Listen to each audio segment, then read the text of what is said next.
It's Tuesday, January 22nd, 2013. I'm Rim. I'm Scott. And this is Geeknights. Tonight, we're back, we're bad, we're talking about Android Netrunner. Let's do this. Woman? It's, usually I'm the first one to make fun of people who actually say that it's cold outside, because It's I've so seen cold. cold. It's cold. I mean, once it's close to 0 degrees, a real 0 degrees, the F0, that's when I get a little bit, it's a bit woman out. According to NOAA, it is -7 Celsius. It's 20. Celsius. 20 degrees Fahrenheit. Whatever. It's cold. But yeah, we're back. If none of you have been paying attention, we were out of town for our New Year's party, which was in town. We just didn't fucking do shows. And then MagFest. And then I went pretty much straight on to Istanbul. And then I spent this last weekend skiing. And we're finally back. I think you were sick for almost a day. I was sick sort of yesterday and today-ish. I was like half sick, and now I'm feeling actually pretty good. Yeah, just feeling that. But I realized we were talking about this just before we started doing the show. A lot happened in the last few weeks, so we got a lot we could start with, and we're going to forget pretty much everything that we could talk about. Yeah, it's like so many things happened between this episode and the previous episode that we could talk about. And maybe one of those things will be in this opening bit. But next episode, the only things that we could think of for opening bits are things that happened between this episode ending and the next episode, which is really annoying, because if we could figure out how to send our memories back in time before this episode, and you'd think, we could bring up like enough opening bits for half the year. You'd think, just take notes or something. You know what? I have some notes that are written on the board next to the studio. Do you know what I have written? 2XRFE and then 2 words I can't read. I think one of them is oranges or dragons. I can't tell. And Luigi says, ghost rape, it's gonna happen. I'm not even sure who wrote that. I think it was Nuri. I think Luigi saw a ghost. Yeah. Work emails. I don't know if that was a show idea. And then I wrote M Show, Utena, Geeknights behind the scenes. What? Oh, pro wrestling. I guess we said we'd do that a long time ago. And guys in their underwear grabbing each other. We were going to do a show on 100%ing. Oh, 100% in games? Yeah. Have we done that show? I don't know. That's not a bad show. You see why taking notes does not, in fact, actually help us. It's not a bad show. And despite I was in Istanbul for 3 days. We had crazy crap happen. All I can think about right now is that I listened to Dave and Joel on the way to work today, and they watched Nazi Crisis, and they both simultaneously thought that the song sounded like Van Halen's Jump. And I listened to the song, and it kind of does. And I'll have to listen to that song. That's what's running through my head right now. It makes me want to watch like bad 90s style anime all over again. So yeah, what did you do while I was in Istanbul? That's a good question. I went to work. Yeah? Played a lot of Netrunner. There's a Netrunner meetup, in fact. Laid around. Well, it's funny. Our friends Phil and Chia, we brought Netrunner to MagFest, and then Well, it's a 2-player game, so they started playing. We'll save it. We'll save it. But yeah, suffice it to say, they took Scott's copy with them on trips around the world. I watched a whole lot of Korean television shows. I'm actually, talking about stuff we've been watching lately. Archer started up, which is good because Emily and I Have you looked at the Archer card in the Netrunner box? Maybe you should look at it. So Emily and I burned through all of Adventure Time, and this is a problem that spans all geekeries. When you have something that's episodic, like maybe you're going through all the Mega Mans or something, or you're watching like all of a TV show that you never watched before, you kind of get addicted to the fact that there's another one right there ready as soon as you're done. Like if you start playing Half-Life 2 now, it's like, man, I got all this Half-Life 2, and then I burned through episode 1 and episode 2, and then what do you mean there's no episode 3? What? When's it coming out? Never. What? So I watched the 4 seasons of Adventure Time, and it went from being a show I'd heard of to a show I liked to second only to Ponies in terms of current shows. Okay. Really like that show. It is a great show, but they're 15-minute episodes. I watched so many I can hardly remember them, and I hit the most recent one. And now every day I look on Pirate Bay to see if there's another one. Why don't you just look at Wikipedia to see what the TV schedule is? I could. I just don't, because if it's on Pirate Bay, I just click download That's what I do immediately. for ponies. I check them. Well, the thing is, I never had a point where I could watch a whole bunch of pony in a row. So I'm already in tune with the cycle of ponies. I very recently hit the Adventure Time wall. You should watch that show. I'd like to do a show on it. We could. You know how many shows there are to watch? Yeah, I know, but Scott, I'm telling you, I put it second to ponies.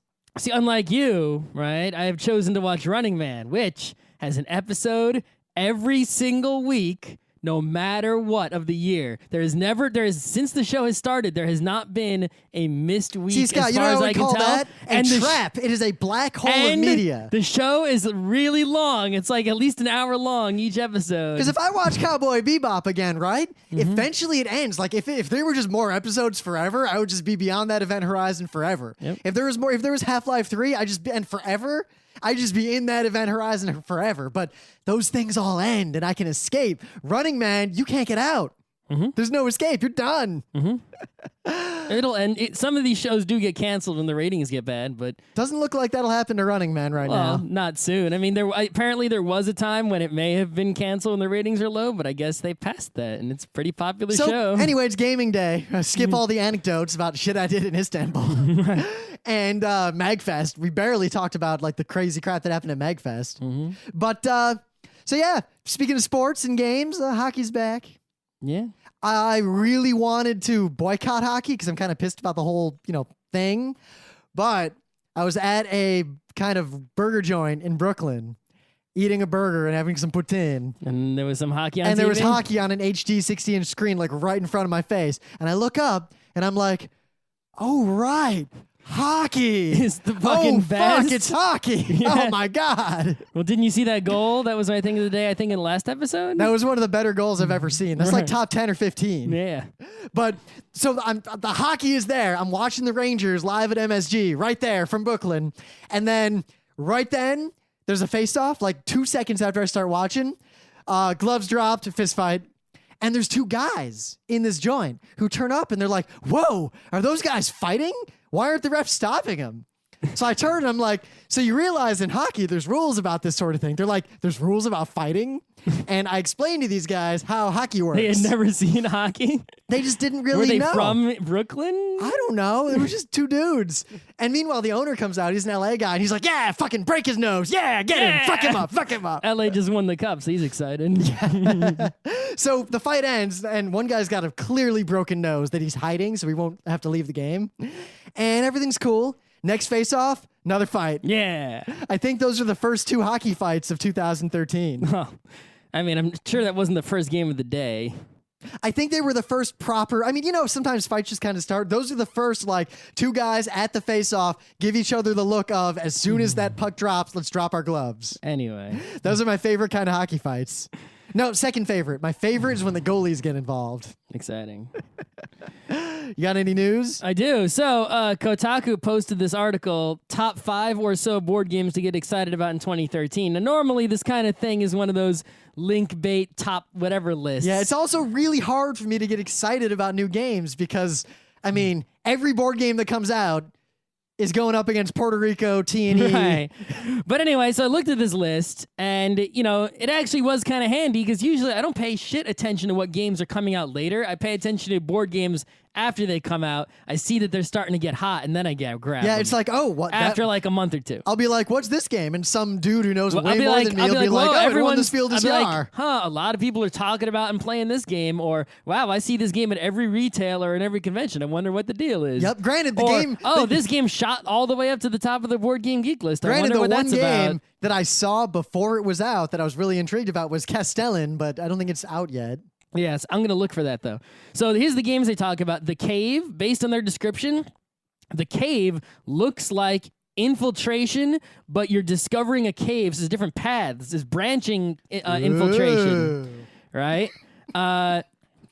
Space Cadets seems to be a lot like Space Team or, Artemis Bridge Simulator, where everyone has a different board and does things on their board, and it affects the universal board and everyone else's board, right?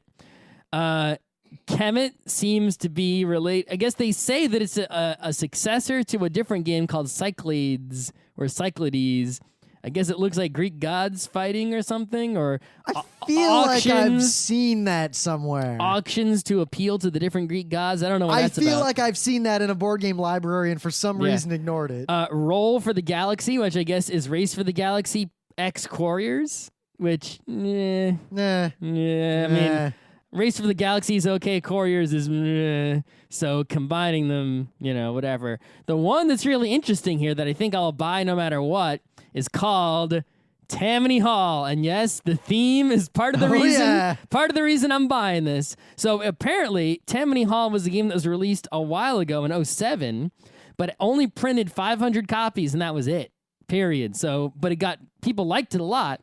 On the theme alone, this appears to be an El Grande of downtown New York broken into areas, and you put Italians, Irish, Germans, and different races of New York City immigrants into the different neighborhoods. It sounds like a perverse Zularetto. It's like Ghettoretto. Yeah, I don't know, but what... if ever a game was going to be sold to me on theme alone... And also has a little bit of Daimaka, I guess, because it's political? The only game that's grabbed me on theme alone before this, I think, was... Politically themed, not political Glory to Rome. As in, Not Glory to Rome, but the goth game, Gluttony and whatever of Rome. Yeah. Whatever that was called. Mm-hmm. That game actually sucked, but... It was actually fun the first time. The second until time, we realized the second time is... we saw what was going on and how most of the cards were just... Yeah. If you made a better deck of cards, that game could be good. Anyway, we did an episode on that. Oh, there was actually... I completely forgot about it. There is actually a more important news... It's recording, right? Yeah. Yeah. Why would it not be? Because we stopped and started again. There is a more important news that I forgot. You pulled back the veil. That I forgot and remembered. Are you ready for this news? It's I'm actually ready. a big news. You know how we always complain companies don't do smart shit? And we're like, company, why don't you just do smart shit? Fuck you, do it, come on. What if I told you a company did a smart shit, the smartest shit? Is it a company that is not Valve or Google? It is. It is Whoa. a company that is not them. Whoa. It is, in fact, Hasbro subsidiary Wizards of the Coast. Wizards of the Coast. Yes. So you could also, in fact, truthfully say Hasbro has done a smart Current shit. stewards of Forgotten Realms. Stewards of Dungeons and Dragons and Gardakan and Mordak. Magic the Gathering. If you go to the website, classics.com, this website will sell to you for American dollars, shut up and take my money, every D&D book ever in a apparently DRM-free PDF. You can just buy, look, oh, here it is, D&D, something I just bought on eBay made out of paper. D&D classic, basic set rule book by Mulvey. Wait, so when you say every, are we talking like all the original individual things plus like the Cyclopedia edition? Is this everything, All right, everything? Name a book. The Dungeons and Dragons Rules Cyclopedia. Rules Cyclopedia. Because that is the original D&D that I knew. Hold on. I think I typed it wrong. It might have the AE diphthong in there. Yeah, I don't remember. I think I'm spelling it wrong. CYCLOPADIA. Their search engine is slow. Great. It's pretty slow. Dooba-dooba-doop, dooba-doop-doop-doo. Their website is not the greatest. All right. I'll figure out if they have the Wait, Rules here we go. Cyclopedia. Rules Compendium 3.5. Rules 3.5. Hold on. They got all the editions. 1, 2, 3. I think. Wait, 1. That's AD&D. What about regular D&D? Yeah, they have all the D&Ds. So I'm wondering, but do they specifically have the Rules Cyclopedia, which is crooked slightly so? I'm looking. It's Cyclo. Because if it doesn't have that, I'm not buying it. Pedia. God, do I have to use Google myself? CYCLO. It's like encyclopedia without the N.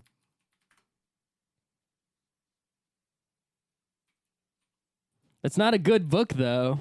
Yeah, it is. No, it's not. Everybody I have talked to says you should use, in fact, this other book that is the #1 best-selling book on here, the D&D Basic Set Rulebook. Okay, tell me what the differences are, and maybe I will trust you. Somebody, Luke Crane says so, and Okay. he's played these games recently. We'll ask Luke Crane what the difference is. Okay. But anyway, they sell you here, D&D Basic Set Rulebook, $5. They give you a watermarked PDF, as the PDF doesn't seem to have DRM. It just has some sort of watermark on it by Moldvay or Menser, whatever it is. I forget which one was the guy who wrote which one. All right, does it have the 2nd edition Psionics Handbook? All right, Psionics. The search engine is really slow. Because the Cyclopedia is the oldest D&D book I ever All right, owned. Expanded Psionics Handbook 3.5 and HR4, A Mighty Fortress Wait, campaign. 3.5? No, I need the AD&D one. Well, this 2nd edition. Let's see, edition, 2nd edition. Let me try browsing for it because their search engine is awful. Uh-oh. So far, the books I'm most interested in are not in here. This site is so slow. Oh, my God. Oh my God. But supposedly this has all the books. We'll do a follow-up review of this thing as I see if the books that matter are in there or not. But at least on paper, this is kind of awesome, right? Because now you don't. The Rules Cyclopedia contains all major rules compiled and revised from the Dungeons & Dragons basic rules, as well as the Expert Rules, Companion Rules, and Master Rules box sets. Yeah, in theory, the Cyclopedia is just supposed to be BECM all in one book, right? But apparently there are things that are different, right? Luke Crane told me, whoever told you to get the Rules Cyclopedia was wrong. He told me those words. Okay, I just want to find out what the difference is. The Rules Cyclopedia has extra optional things in it. No, he said that there were, in fact, changes in it that were bad. I'm dubious. I trust the man, but I'm dubious of this 2nd gen hearsay. Okay, anyway.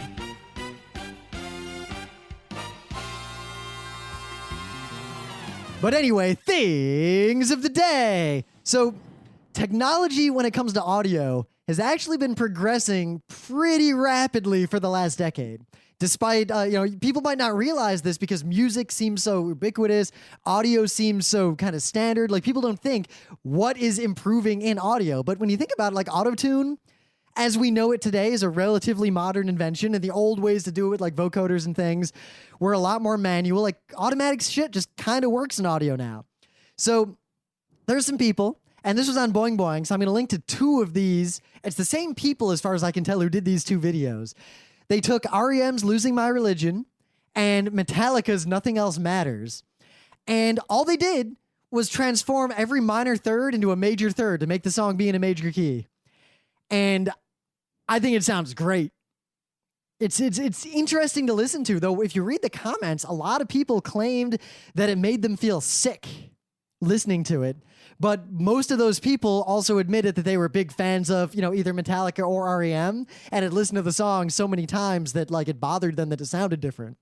What's funny is a lot of people seem mad that they were doing this.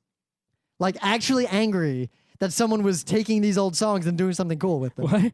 I don't understand why people get angry about shit like that. It's like, would you repaint the Mona Lisa? I'm like, yeah, sure. Yeah, why not? It's I not can like still it's look not at the like, original. It's not like if someone fucked up the original Mona Lisa and painted on it, I would like shoot them and be like, "What the fuck is wrong with you?" Yeah, if these guys But went, if some guy stands next to the Mona Lisa and paints a new one, and it looks with a all, funny little Charlie Chaplin mustache on it, I mean, who cares? But what's cool is the Metallica one is from about a year ago, and the Losing My Religion one is from very recently. And even now, the difference in a year's technology is like night and day in terms of how well it's done. So I urge you to listen to these. And it's interesting that, one, Losing My Religion, like, if you don't think about like chords and intervals and things, I mean, back in the day, the church would write at length about the effects of different chords and different intervals on the human psyche. And listening to the song in a major key has a very different feeling from listening to it in a minor key, to the point that it's like the underlying maths of the music itself, independent of the lyrics, has an equally profound effect on the way you feel the music to the actual words in the song. But but the thing is, it's like the rules of music, it's like there are no, like, the rules of music are not an inherent thing of the universe, like physics. They're an inherent thing of the human brain. Exactly. Well, it's no. I got to qualify that a little bit. They are based on certain things where, like, there are the ideas of harmonics.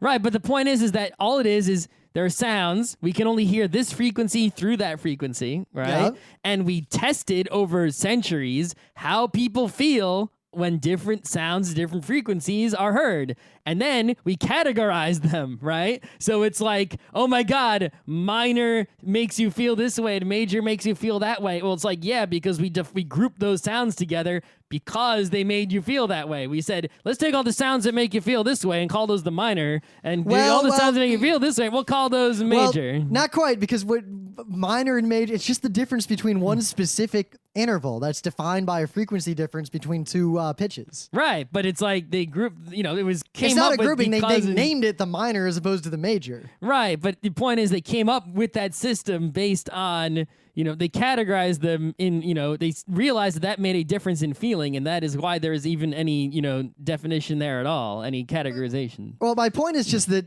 listening to a song that you know very well, that it's not a cover. It's not like someone covered it and sang it in a different key, which is pretty easy to do. This is the exact original, identical in every way, except it's in a major key. It's uncanny. Yeah, that's what keys are, right? I mean, that'd be like, we define foods by the way they taste to us. We put this food here and we call it salty because it's salty. Actually, no, we define that because we can only taste 4 things. Right, and we put this food over there and we call it bitter because it's bitter. Because we can only taste 4 things. Oh my God, I took this food that's usually a salty food, the potato chip, and I took out the salt and I replaced it with bitterness, and oh my God, it tastes bitter now. Okay. I changed it. Now it's a bitter potato chip. Holy shit. All I'm saying is these are really cool, and the technology to do this fairly automatically is relatively recent. That is the interesting part, is that usually if you wanted to have a song in a different key, you would have to rescore and re-perform the song. Or basically sit and master the entire thing kind of by hand, which would take a long time. You have to change the frequencies at each point or use a of really the song. harsh automated system that usually were really bad. Like old vocoders kind of sound like shit. One of the reasons why you have those sort of synthetic voices in a lot of old, early days of electronica music is because you couldn't make it sound natural. So instead we went the other direction and made it sound cool, but not natural. Well, it would also be much easier to do this if you had the original recordings of all the separate tracks, so that we could take the guitar and change it and take the singing and change it. Whereas if, to change it when they're all already mixed together is much more difficult. So the fact that technology can now do this when they are mixed together, it probably does like an FFT to separate everything out, then change it and mix it back together again. Yeah, it's actually probably a little more subtle. Do you even know what FFT stands for? Fast Fourier Transform. Actually, because that keeps coming up all the time and is a programming thing, I've actually done some research on what that's about. Yeah, I actually used those in the MagFest videos that I uploaded to remove a couple of specific. I actually used notch filters and other things too. There were some hisses and some weird background noise from the con that I had to kind of edit out because some of the panelists were way fucking quiet. Mm-hmm. Anyway, thing of the day. So this guy, I guess he has a chicken in his yard or something. All right, chicken in the yard. But anyway, the chicken lays fucking eggs because that's what it does. And one of the eggs it laid was huge. Like, we're talking way big. What, like bigger than the chicken? No, but really big egg. You can see it in this video how big the egg is, right? It's like if it was round, it might be a tennis ball. It's a big egg. And he gets this video and he's like, check out this egg. And he compares it to a grocery store egg. He's like, look how big it is. Oh my God. And then he cracks it open over the stove. To show, over a pan on the stove to show you, and he's like, all right, we're going to see what's in here, everybody, on video. We're going to see what's in here and watch the video and see what's in there. It's not what you expect to be in there. I mean, I was expecting, a chicken of some kind. No, there was not a chicken in there. It was something else. So was it that some other animal laid an egg under the chicken? Nope. All right, I have not watched this video. I don't know. I know. You're going to watch it and find out. I'll watch it. Yep. So in the meta moment, the book club book, which I'll finally add to the website, is F. Scott Fitzgerald's The Great Gatsby. It's actually, I read it completely. It's actually way short. I'll read it relatively soon. I did not realize how short it was because I had a digital edition of it. Yeah, you kind of just don't know. You look at those percentages. You don't have and then you don't know how long it is unless you either check to see how many pages or start reading and you see how much the percentage goes up. Yep. It's like at the end of chapter 1, I'm like, 6%. This is going to be short.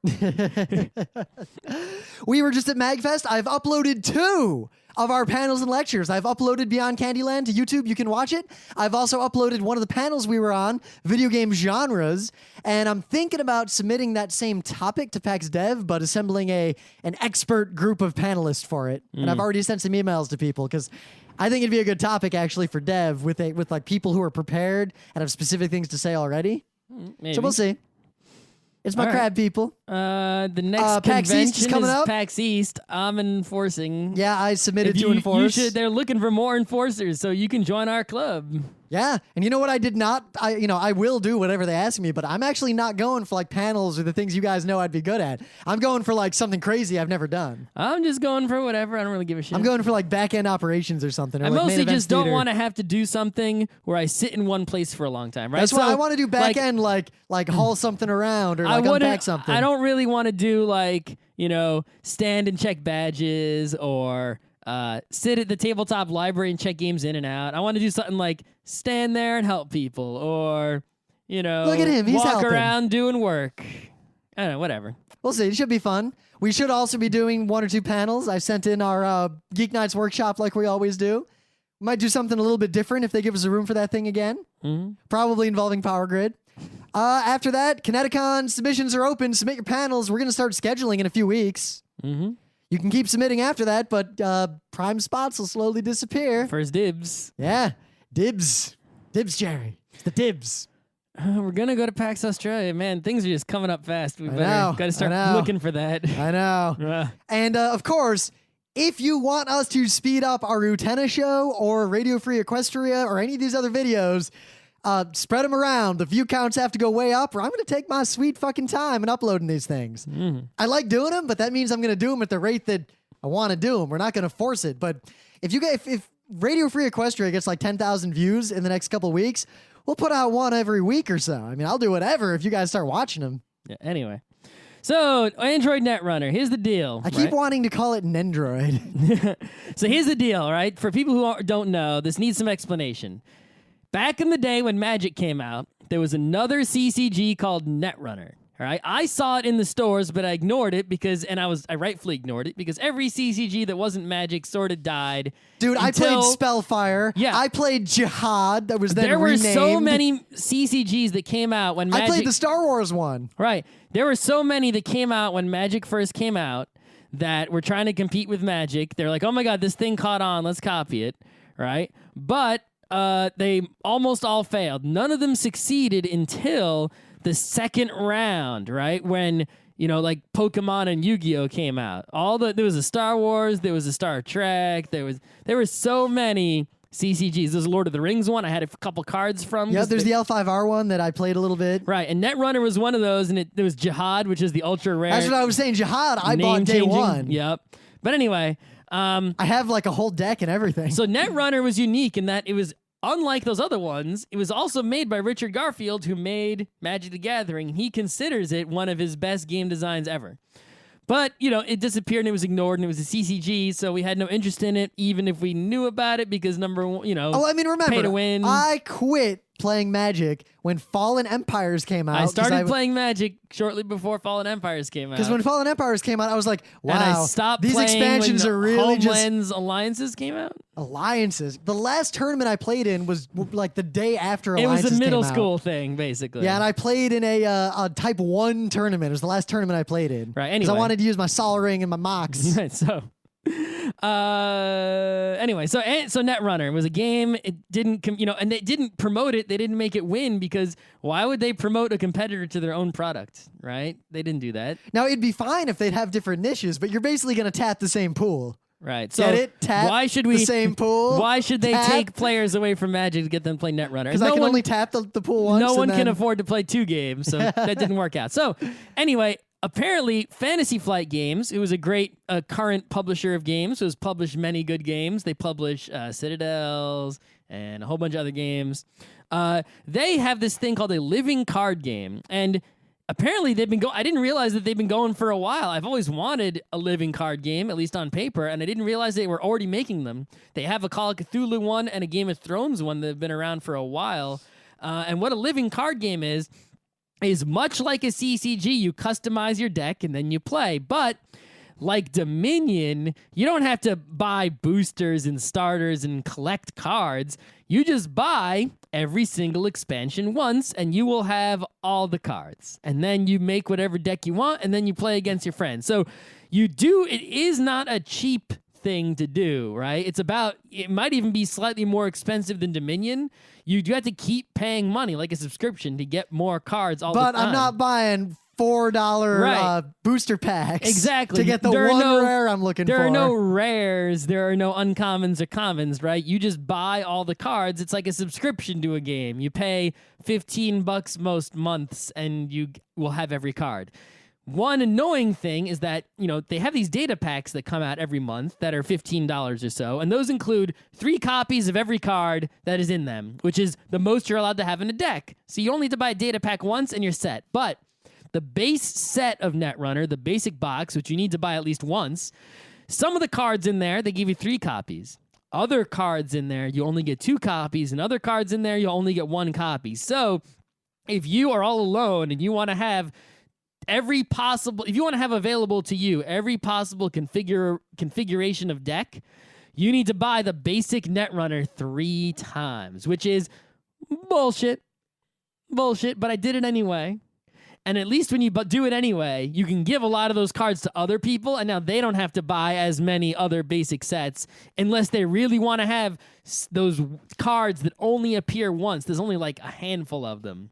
So really, you can get away with 2 sets pretty well, and it's actually not an expensive game. It's like 20-something bucks. Yeah, I mean, I've spent quite a bit more money on much worse games. To buy 2 Netrunners is the same as buying one, really fancy board game. So, I'm not too upset, but it is bullshit. They should sell some sort of like completion thing that's like, buy the Netrunner base box, then buy this, and you'll have everything, but whatever. Anyway, so you get all the action of a CCG without any of the, he won because he has fancy, expensive Black Lotus I can't afford. That's all gone. There's no pay to win. It's just pay to play. A lot like, say, Warhammer. I think what I find much more interesting is, all that aside, just the fact that it's straight up asymmetric and there's 2 separate sides with sort of separate goals and very different ways of playing. That is what seals this for me. Right, that is what pushes it away from being just... Right, so I wasn't actually sure how... I thought that this new Android Netrunner, which takes place in the Android universe, which is, I guess... Fantasy Flight has a game called Android, which doesn't look to be too good. It looks like Clue, at least based on the description of it. And then they released Android Infiltration, which we've talked about. Right? Yep, which is a great game. I like it. Yeah, and now they have Android Netrunner. Android Infiltration is made by the Dominion guy, Vaccarino, whatever. So they're putting out these games in this Android cyberpunk universe, which seems to be not a bad universe. I like cyberpunk styling. So Android Netrunner is, I didn't realize how identical it was to the original Netrunner. It's very identical in the way it plays. It's an asymmetrical game, like Rim said. Yep. One player is the corporation, and one player is the runner. And the corporation is trying to win either by A, flatlining the runner so that they're dead. They can't hack into the corporation anymore. Or 2, advancing their corporate agendas. So they play agendas, advance them, and score them. And if they score 7 points worth of agendas, they win. The runner is trying to either A, deplete the corporation's research and development, their deck, down to be empty so that the corporation will, not be able to research anything and lose, or B, steal the agendas from the corporation, steal 7 points worth of agendas, right? And what this game is all about is, you got a little bit of rock, paper, scissors in the deck customization. Yeah. A little bit. But really what it's all about is the corporation is bluffing. They're setting up servers with all these face-down cards, and they're sending up defenses in front of the servers. Now, they might not be bluffing. I mean, you might not have any traps in there. Yeah, or might be setting up, face-down defenses in front of the servers, and the runner has to attack these servers, with their icebreakers and their hacking tools to get past the ice, the defenses, the face-down defenses, and to get into the servers and then access the servers and see what's in there. Now, the fact that one player is the attacker and one's the defender, the problem is in pretty much all games, I really enjoy playing defense. Mm-hmm. So I really, really like playing the corporation. I got to play the runner more to kind of get around a feel for it, and also to figure out holes in my current corporation strategy, which, by the way, involves Haas Bioroid, because I really like them. But anyway, so I've been playing this game a lot. There's actually a meetup in the city, and there's people who play it a lot. They've been playing it since it came out at Gen Con, some of them. And I even went to a tournament at the Complete Strategist. And the only problem with that tournament was that it took all day from like 10 a.m. to 6. Well, I guess 4 maybe. It took a while, right? Which, is annoying. But you basically have to play both sides. And the weird thing is, when I first started playing this game with just people I know, like at Skojo's party, I played with Alex a bunch, right? Yep. The corporation was just sort of unbeatable. We didn't understand how to run properly. Yeah, but that was the Jin Techie default deck and whatever the runner default was. Yeah. At the tournament, I had to play against 4 people. It's a Swiss kind of system. The rules are on the official website. And I won 3 out of 4 times as runner, and I lost 3 out of 4 times as corporation. But I ended up losing overall because in the matches I split, I gave up points, some number of points as the, winning runner. But as the corporation, I wasn't able to score as many points as I gave up in, the time that right? Yeah. So the other person won overall, which means I really only won 1 out of 4 times, which is not enough. It's fine, but though. I was in my last place. early Magic tournaments, I did not do super well. So it's weird that, 2 people who had never played the game before and were learning it, corporation just couldn't be beat, was invincible. We're like, what the hell? It was way more fun to be corporation, but now I'm way better at running. I think I what can it win is, at running, and I suck ass at corporation. I think what it reason. is that just thinking about the way we play games. Because look, we're mostly used to these like crazy German games. We're used to, I tend to take very conservative strategies and tend to minimize my risk in all games. Like I'll make decisions like in Netrunner, I think things like I should wait another round to run because I gotta build my deck out. That if he reses that extra ice, I might not be able to beat it. I don't want to take any damage. No, you just gotta fucking go for it. Yeah, it's usually in all games, and this is explained in our favorite book, Characteristics of Games, right? By Richard Garfield. When you're ahead, it's also by these other people. Yeah. George, Scaff, Elias. You guys should buy it. We never mention them. Yeah, we should. It is written by 3 people I should in email total. both those guys. Be like, could we interview you about your book? Yeah, the other 2 authors are George Scaff Elias and Robert Gutierrez. Anyway, so it talks about how when you're ahead in a game, you tend to play conservatively, and when you're behind, you play very risky moves, right? Because a high risk, high reward move is if you succeed at that, you might catch up, and if it fails, well, you were losing anyway, right? That's why when you're losing in football, you'll do an onside kick. Maybe you get the ball back. It's a very small chance, but if you do, that gives you an opportunity to catch up big time. Yep, there's also a second time when you play very aggressively, and that's when you're in a sort of equilibrium. Hearts is the best example of this. 4 people who play perfectly conservative hearts and are smart enough to keep track of everything, the game ends up being pretty random, or maybe it comes down to like what cards you had. Or psychology to a little bit, like a little bit of bluffing and everything. So then the way to win is, basically you have a 25% chance of winning against everyone. You're almost better off being the one guy who just fucking goes for it and tries to shoot the moon, even if you're not 100% sure, because you only have a 25% chance of winning the whole thing anyway. Go big or go home early on, because if you go big early on and succeed, you can play conservatively the rest of the game and probably win. So you can increase your odds of winning in a situation where everyone is very skilled and everyone is playing conservatively, but it gets very tricky. Figuring that out. So anyway, the way Netrunner is constructed, if you try to play conservatively on either side, you're just going to get hosed, right? Even if you get ahead and then start playing conservatively, that basically is just letting the other guy catch up. Like you have to basically, in football, they say you're running up the score, right? And the reason I keep using football as an analogy is the thing Netrunner is the football of tabletop gaming, right? There's so many, mechanically, it doesn't have so much in common with football, but in terms of the way it plays out and the flow of it, it is very hand egg, extremely.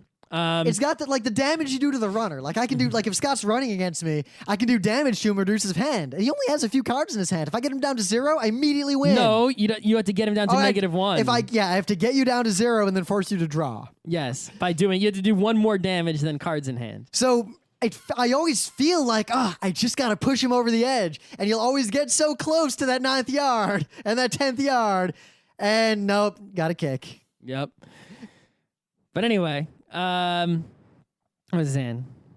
But like like with the corporation, like an example of conservative play. Say you've got, you never discard an asset into your archives because you don't want to have to spend resources defending them. You Or mean maybe agenda. they're not defended yet. Yeah. So you've got agendas, you're not discarding them into your archives.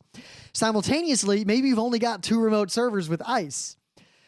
So if you've got 2 agendas in your hand and you've already deployed 2 agendas, what are you doing with these agendas in your hand? The runner's going to eventually attack your hand and probably just get it's them. like if you take your sweet ass time only putting down agendas in super safe servers that are very, very iced up that the runner can't get into, your hand, you have to draw a card every turn. Your hand will fill with agendas. You need to defend HQ also. It's very, very difficult to defend that and enough remote servers. Your hand will fill with agendas and you'll be in deep, deep shit. And it's fine to discard them if you're also defending archives, but suddenly you're back in the situation of not having enough ice. Yep. Or you can start putting them out into other servers and be like, I dare you, that aren't as well defended. But the bluffing game is fun because twice I was in a situation where I put out what was a trap and I go advance, advance. And then if the runner doesn't attack it, I'm fucked. Because if I advance it more but don't finish it, it's obvious it's a trap. And you're wasting credits on it. Exactly. You have to, it's like... But if I didn't advance it at all, they'd probably also not, there's a point beyond which it is just which cup is the poison in. Yep. But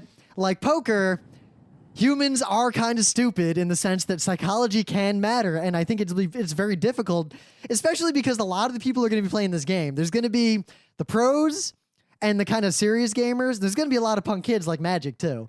I mean, even in Magic tournaments, for fun, I would play with like 300 card decks and still beat some of these scrubs. I'd be like, yeah, I got 5 colors in here. Let's go. Mm-hmm. Actually 4. I never actually did 5. That would be probably too crazy. Yeah. But anyway, playing aggressively as the runner, right? It's like, yeah, if you're the runner, you could choose only to run against servers that you can definitely get into safely without getting hurt, right? If you do that, you're not going to run often enough to actually, score any points. Yeah, because Also- sure, you only run once per round. Fine. I start scoring agendas. Right. Now you what? need to, and not, it's like, if you don't, that guy has 3 face down ice on that server, you're like, oh shit, if I run there, I could just die. Well, yeah, but if you don't run there, that means that the corporation is not forced to spend the credits required to res all those ice. You're just letting him have a perfect defense without having to pay for it. Yeah, so that might just be 3 chums in a row. Yeah, you have to go and basically... I got chum laying face up on my desk right now. As the runner, to have any chance of success, you have to take big risks at losing or getting hurt or losing credits or taking damage or who knows what, in order to force the corporation to spend resources defending to at least slow them down, even if you don't actually score on that move that you're making. All right, so you basically have to spend some amount of resources to make them lose resources to slow them down so that you can catch up and try to win. And maybe take damage in the process and hope you can recover from it. It's the only way you can possibly... So it's like both people, the corporation is forced to take risks, either, secretly putting agendas in the trash or putting them in less defended servers, while at the same time, the runner is forced to take risks, running into dangerous territory to force the corporation to spend credits resing ice. And if either side doesn't do one of those things, they're going to be in trouble. But it seems like, and this is why I think in the early games I played with Alex, the corporation always win, is that if both people are ultra conservative... Oh, the corporation is pretty much guaranteed to win in that situation. The corporation will win. But when both people sort of know what they're doing...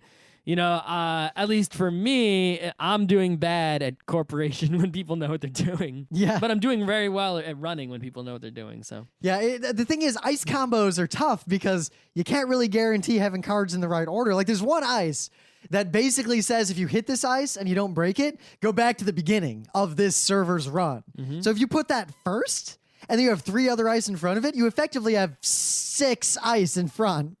Yeah. But... you have to play that first, and it's useless first, and it's expensive. Mm-hmm. Or there's cards that are like, draw a bunch of cards. If any of them are ice, just stick them out there for free, but they might not be ice.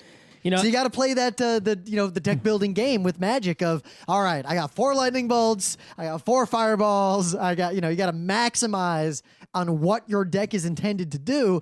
But the more you maximize onto one specific strategy, the more open you are. But the biggest difference between this and Magic is that once you made your deck in Magic, unless you're talking about sideboards and shit in tournaments, that was 90% of the game. The decisions you made in Magic were trivial. I was never wondering. Yeah, apparently Magic's been changed a lot now since we've played it. Apparently creatures are way more powerful. And Dude, I played creature decks back in the day with Revised. I played a green and blue deck that would rock your shit. Mm-hmm. Also green and white occasionally. So what did you do when you played that guy who just had Wrath of God and killed all your creatures? Because I was blue, basically my strategy was tons of creatures, which will take a guy out unless they're the kind of deck that's strong against creatures, in which case, creatures, whatever, those are just there. I'm mostly wheedling down their deck with my millstones and my other shit. Mm-hmm. Or I had the creature poison deck. Anyway, the point is that in what Magic, at least is the that Magic, in Netrunner, the Magic that we played was mostly rock, paper, scissors, right? What your deck was pretty much determined you're winning or you're losing. Yeah, but in Netrunner, the decisions you make in the game, at least for now, and this is obviously with all games, this changes as people start to refine strategies. You can change your strategy mid-game. You can play cards different ways. You actually, right now, the decisions I make playing, I'm not making all trivial decisions. I'm making complicated decisions sometimes. I'm calculating them out. I don't have an overarching strategy to play the game yet. Yep. With Magic, it was draw my cards, play the optimum order. Yeah, and the thing is, like I said, to bring back the football analogy, right, is that, Netrunner, people who like us, like high skill games. And why do we like high skill games that have less luck? Because then if you win, it's because you won and because of your awesomeness, and you lose, it's because you weren't awesome. But simultaneously, just like tennis. Remember when we played that horse racing game in Albany that one time? Yeah. That game was random bullshit. You know what? It was just as fun. Right. Well, the thing is, there's an amount of luck that can make it to where the better player is still going to win, but the luck and randomness makes the game kind of more interesting and makes decision-making much, much harder, right? For example, there's also the side of simulation. When I make a decision in Puerto Rico, right, I'm like, well, if I do this, he loses 3 and I get 4, right? In Netrunner, it's a similar decision. I'll do this, but he has a 60% chance of losing 3 and I have a 70% chance of getting 4. All right, it's that percentages that are in there. So you're still, you know what the odds are on certain things. You know what the costs and resources are in certain things, but there's a certain element of chance to it, right? Where it might not go your way, it might go your way, but you can sort of calculate the odds mostly and not do things that have a low chance of success. There is one other case, though, the simulation. The idea, like certain kinds of war games and games can be fun where there is a lot of random bullshit, but that's because they're kind of a simulation of reality, and the process of going through the game and seeing what the results are is the primarily interesting point. Right, well, I'm saying just like, in sports, right? Any sport, there's tennis is the example. There's less luck, but I mean, even in football, the wind blew the ball around, or the guy just had a slippery finger. There's so many little things that just can't, that are so far beyond your control, right? And Netrunner has a lot of those things, just little things everywhere that just might go wrong, might go right. You don't know what that one card was, and it throws a loop in your whole thing.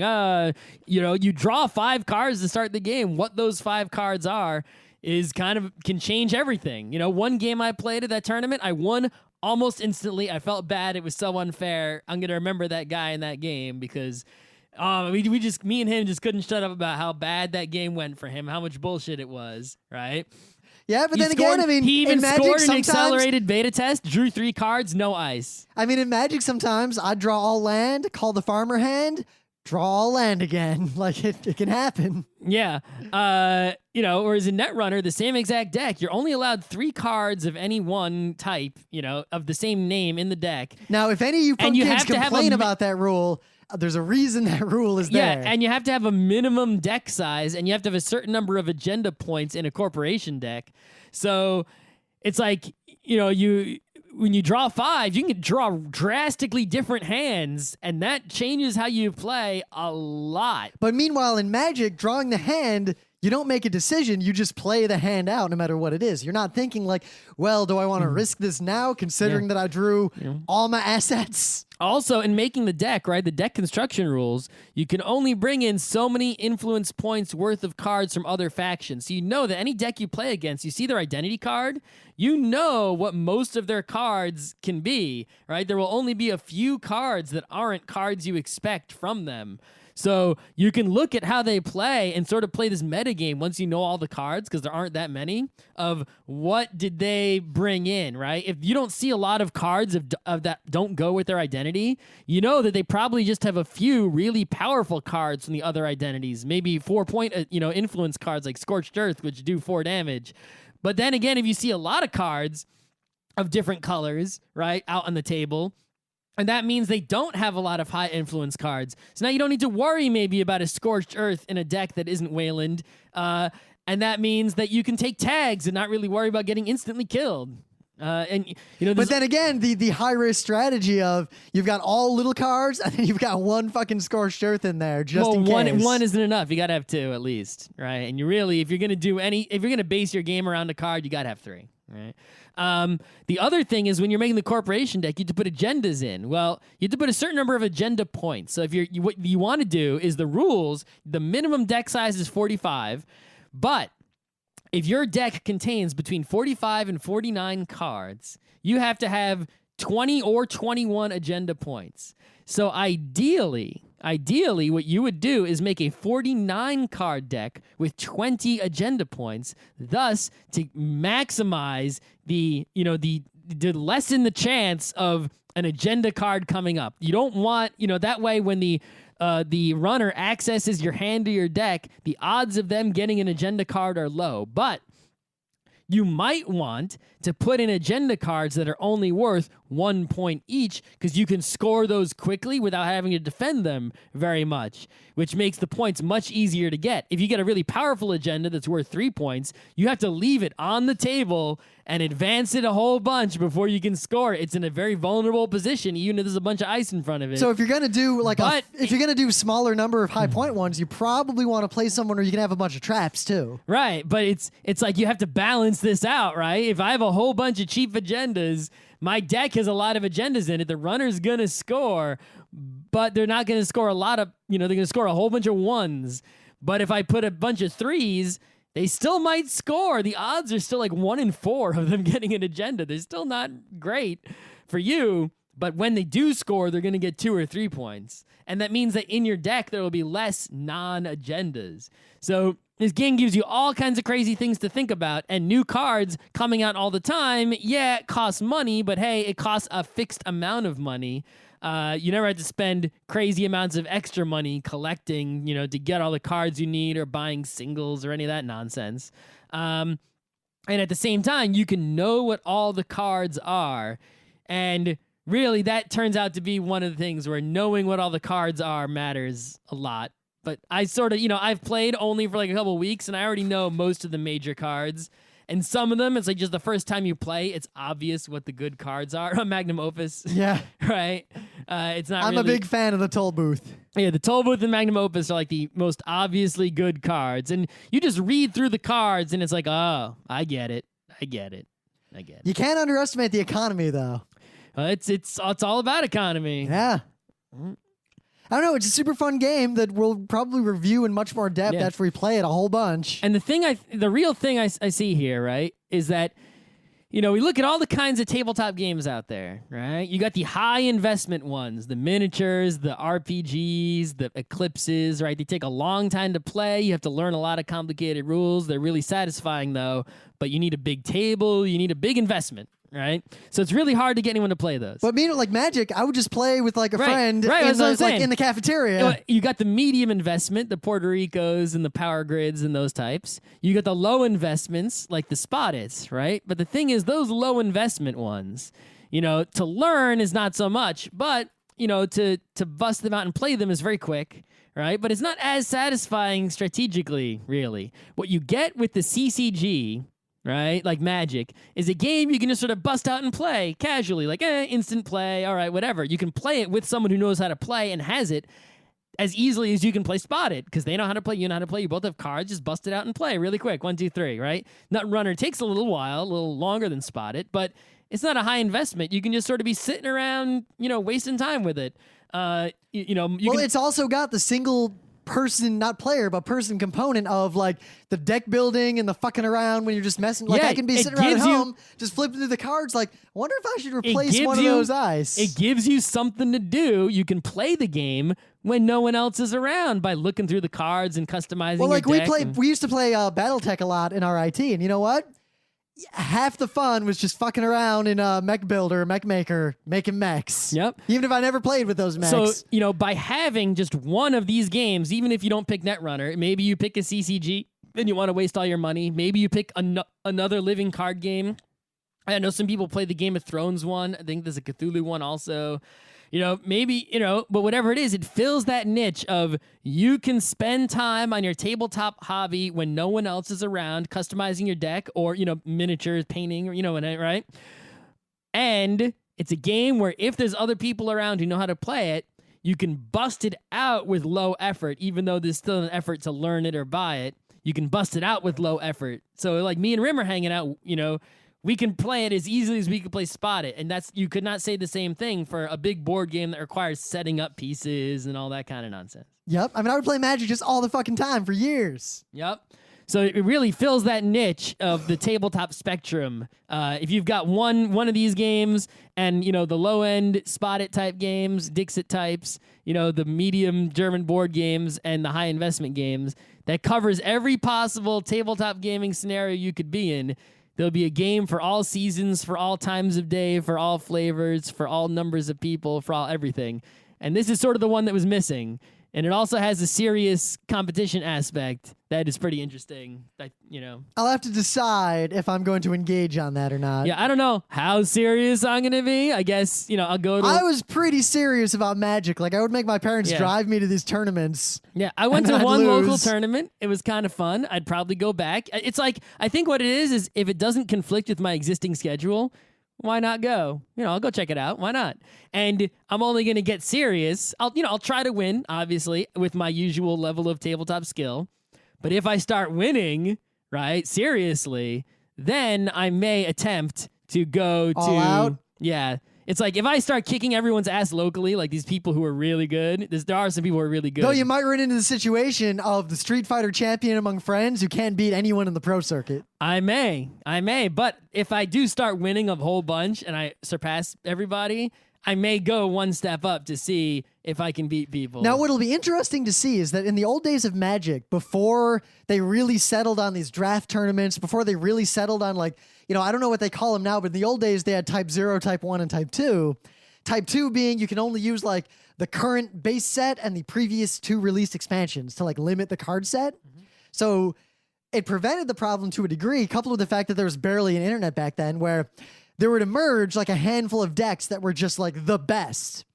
And you could just find the deck list, and they were kind of traded by players. The Netrunner world champion deck lists are online. You can go look at them. Yeah, I know. So you can make them. Go for it. Yeah. So it'll be interesting to see if I get to the point where I am building decks to change how I play, or I end up taking a deck that is known to be the champion and learning how to play it. There's significant metagame, right? If you try to play the champion's deck in the next tournament, you'll just lose because there are people who are doing the sort of, which cup did I put the poison in? I'll make the deck that beat the champion's deck from last year. But there's people who are playing 2 steps ahead of that, saying, well, everyone's going to try to beat the champion's deck from last year, so I'll make a deck that beats the deck that could beat that deck. And then other people are, so it's really, you just have to pick a strategy and play well. And the meta game is only some aspect, right? Like the Scorched Earth we talked about, it does 4 damage. There were a lot of people who were saying, yes, it's so obvious. Play NBN because that's the easiest to tag someone. They need to be tagged to do the damage, and then put Scorched Earth into it to kill them. And some people played that deck, but enough people were playing that deck that everyone sort of can beat it now. It's not so dangerous. Well, look at the early days of Magic. It was red deck. It's all just fucking fireballs and lightning bolts, and you just burn your way down. 40 card deck, bare minimum. Just attack, attack, attack. Yeah, there's a card, Plascrete Carapace. People are just putting 2 of them in their decks now to make sure that Scorched Earth doesn't work. And Now it doesn't work. So now what do you do if you're playing the Scorched Earth deck? Sure, it might work sometimes. I got hit by it. There were a few Scorched Earths still going around in the tournament I was at, but for the most part, Scorched Earth didn't win the tournament, right? It won a few matches here and there. But it's like, yeah, everyone knows about that. It's not gonna, the metagame is not gonna work. People know what's coming. But eventually, things can crystallize to a degree. Like, there will eventually be, unless they start cutting out old cards. I'm sure they planned, I'm sure they designed You the should first. read the tournament rules and, and read, But I'm saying, I'm sure the designers designed the first several sets all at once, and they're just kind of... Yeah, they have previews of sets for months from now, 5 sets down the road, even though only 2 data packs are currently on sale. I think the third one's coming out. But it'll be in interesting to weeks. see if tournaments start converging on a small handful of decks, because if that happens rapidly, I'm going to take one of those decks and then modify it for myself and my style of play. I doubt it, because I think it's a circle of, rock, paper, scissors in all sorts of different directions. I don't think there's a deck that, for any deck that you make, no matter how good, you might just come up against the guy who happened to make the deck that beats the shit out of that deck. But there might be a deck that in that rock, paper, scissors statistically wins more on average. I think this is why I'm interested in this game, because I think, you look at the way the rules are, the playing matters more than the deck making. You could not make a deck that's just, you could make a deck. You see, the thing is, eventually the playing all game, like Stratego was like that, but eventually you come up with very strong heuristics. Well, yes, there are decks you can make that are just fucking stupid and aren't gonna win, right? They can't win because you didn't put enough economy cards, or you didn't put enough ice, or you didn't put an icebreaker for code gates, so you can never break a code gate. You can make just a stupid broken deck. But overall, amongst the good decks you can make, there's enough variation that it's interesting. Yeah, but for now. There's nothing that you can do that's just better, and it doesn't matter how you play it. Only in the sense that we have not had enough statistical data to see if there are particular strategies that statistically win more than other strategies, other than basic stuff. So it'll be interesting to see over the next few years if the game becomes more popular. But I mean, there are already other living card games, the Cthulhu one and the Game of Thrones one, and it has not happened with those. See, now you say that, but I don't know how much data there is for those games. There's a lot of people playing those games. There are, actually. But those kinds of games draw different kinds of gamers. I don't think there's a huge competition between the players of those games and the players of this. They have serious tournaments. I know they do, but so does Yu-Gi-Oh! Yeah. Yu-Gi-Oh! Is one of the most popular card games with huge tournaments. Yeah, well, Yu-Gi-Oh! But the rules of Yu-Gi-Oh! Are such that, it's, vanilla Coke. I know. I'm just saying that players will eventually solidify on pretty strong heuristics for play. And there will definitely be a subset of possible decks and that are the winnable ones. Who are able to play sufficiently randomly when it comes down to enacting their strategies in terms of, what percentage chance do I bluff and all that. Once those are kind of down, it will fall back on just deck building at the highest level of play. I do not think it will fall back on it that. It has to, because the game isn't that complex in the sense that a player, there's no way there won't be players who come up with, if not perfect in a mathematical sense, but effectively perfect human directional heuristics. I think for a deck that they have constructed, in which case the deck itself is what matters. They have a strategy they're going to follow. I think you could take the world champion decks, give them to us. We know how to play, but we're not the world champions, right? And let's say when those two world champions played against each other, the people in the finals, deck A beat deck B 60% of the time. With us two playing, not playing the way that they played, but with the same exact cards, that doesn't refute my argument. It would not be 60% of the time. That doesn't refute my argument. In fact, the other deck might win. That doesn't refute my argument at all, because if I play enough to develop those strong heuristics, then my statistics will probably match those of the expert players.